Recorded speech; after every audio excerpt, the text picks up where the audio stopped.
Okay, so Frank, maybe you would like to tell us more about yourself, your background in IT, and how you came to conceptualize your game and all that. Sure, I'm a full-time developer, but not in the games industry, I guess. So this is more of a hobby for me. I've been working on this alone. Well, in this case, Witch House. I've been working on Witch House for about 3 months now. I guess in my own spare time. How relevant were your studies to actually helping you create your games? Sure, I studied IT back in my university days. I'm now working full-time, but how to say, studying IT, it's good, but what really got me into programming and even into games is just map making for games.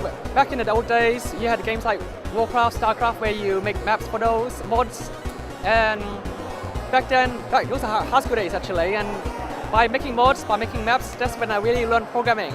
And I learned far more from that than study actually. So what is this game about and how do you actually play the game?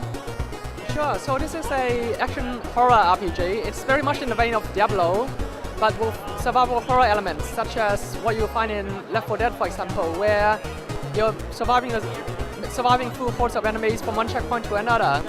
So it's, I would say, essentially a survival horror RPG. Where did your inspiration come from? It came from playing board games, actually. The horror fans may very much know about Lovecraft, H.P. Lovecraft, a very classic, famous horror writer. And from playing the board game based on his work, Arkham Horror, Mansions of Madness, we realized that this sort of gameplay, this sort of horror RPG gameplay is very seldom seen in a video game world, and that's what we wanted to pursue. So what are the challenges you face, doing this as a hobby or doing it as a one-man kind of show?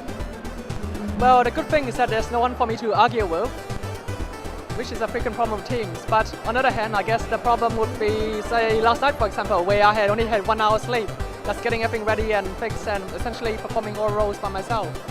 So the time constraint is the main limitation, I could say. Well, what are your plans in the future? You saying that this is like sort of a hobby. So do you intend to do this like full time, like maybe 3 to 4 years down the road, 5 years down the road, or anything?